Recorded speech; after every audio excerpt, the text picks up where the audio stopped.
Honor Society, Bailey Tietz.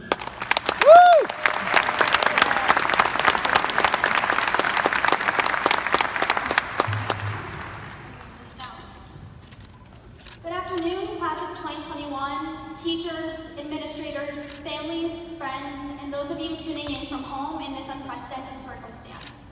I'm Bailey Tietz, NHS President, and it is my pleasure and honor to be able to speak with everyone today. I'd like to start by saying that 4 years ago, I sat and watched as the class of 2017 graduated. Mostly bored of the ceremony, like I'm sure a lot of the siblings here today are, I mostly wanted to see my sister walk across the stage and then go out to the Italian restaurant that I was promised afterwards. However, my interest suddenly peaked when the student speakers got up to talk. I looked at my mom and said, "Do you think I'm going to give a speech when I graduate?" Now, believe it or not, she did not have an immediate answer to that question. Well, in the fall of 2020, I was elected NHS President, and it suddenly dawned on me that despite literally thinking about it for 4 years, I had absolutely no idea what I wanted to say in this unique time. Granted, while brainstorming at my sister's graduation in 2017, not once did I think that I would have to mention something about our senior year being conducted virtually. So, a few months ago, I went to a friend. If you were hypothetically a 2021 graduate, what would you want to hear a classmate say at graduation? After reminding me that she was, in fact, a 2021 graduate and would, in fact, be sitting here listening to me today, you know who you are. She said, "I think I would want to hear you tell a story." "Like a made-up one?" I asked. "No, Bill, like a real story, like something that actually happened."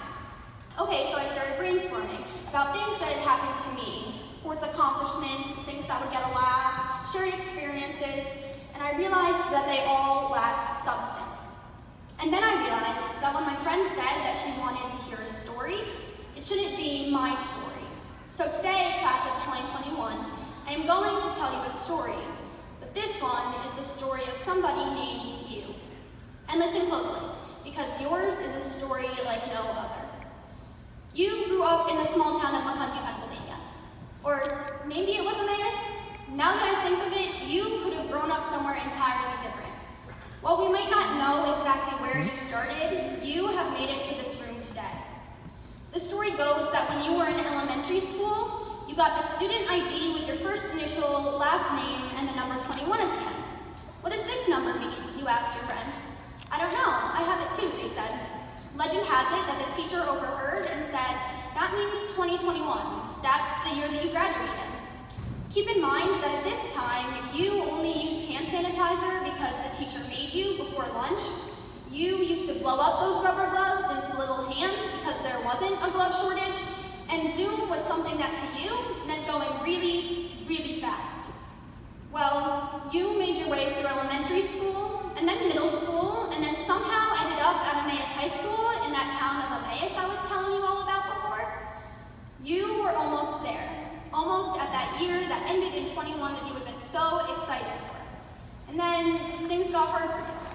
I know it sounds crazy to believe, but the strangest thing happened. You got stuck inside for a few months, and your parents became your best friends. That is, when you weren't trying to kill each other.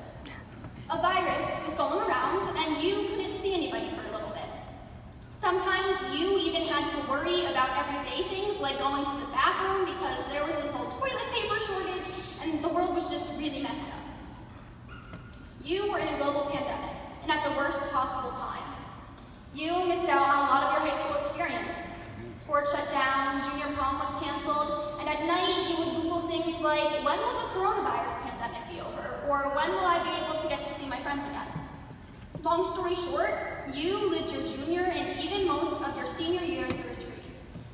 Now, at this part of the story, I hate to spoil the ending, but just in case you're scared, our character, you, ends up okay. On June 13th, 2021, you put on your cap and gown, drove to the PP&L Center, and found your seat among the other people in your class. Here, I'm going to take a break in our story. Hopefully, you all understand that you know the character in our story well. It may sound like I'm stating the obvious events of the last year, but if you were told your story a year and a half ago, you would find it hard to believe.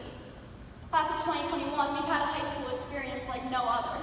And I'm telling you your story in this manner because we can't forget the absurdity and the difficulty of all that we sure your grandparents have told you about how they used to walk uphill both ways to school through rain and snow. The coronavirus, it's our version of walking miles in the snow. In 50 years, we will tell our families about the time where we saved somebody's life by literally staying in our beds. I know this is not how any of us thought that our last moments in high school were going to go. But like I said, we all ended up on the other side of this. And I'm so incredibly proud of each and every one of us for overcoming the adversity, the emotions, and the literal pandemic that tried to stop us from being here. I'm not going to pretend that it was easy, and I'm surely not going to pretend that it was ideal. I think, if anything, our circumstances make this day that much more special. We learned never to take anything for granted, and we learned how to rely on one another in times of need. I'd like to thank the amazing teachers that had to change everything about the way that they operated this past year and a half. I'd like to thank the school board and the administrators for figuring out just what this year was going to look like. I'd like to thank the families for having patience with all of us as we navigated these trying times. Class of 2021, even though it was virtually, we did go through this together, and we are stronger because of the roadblocks that have been laid down in our path. What 14-year-old Bailey didn't know on her sister's graduation day when she was trying to come up with things for a speech was that it would be impossible to come up with a speech because our class's story, it was not yet over. Now, we stand at another crossroads, and a new story is about to begin. I would love to be able to conclude today by telling you how your story ends, but I can't because I don't know where you will go from here. Starting now, you have a lot of decisions to make. If I had to give you advice, it would be to take on the rest of your life with the same determination and grit that got you to this room today. I would tell you to go home and listen to Long Live by Taylor Swift with your family members and friends, because the lyrics, I had the time of my life fighting dragons with you, will be just a tad more bittersweet as we go our separate ways. I would tell you to put more kindness into the world than you demanded it. I would tell you that the harsh words of those that don't understand you have nothing to do with you. And those people can't leave a mark if you won't give them the satisfaction of having something to draw with. And I would tell you, beyond all else, to have faith in yourself and to know that you make this world a little bit better simply by being in it.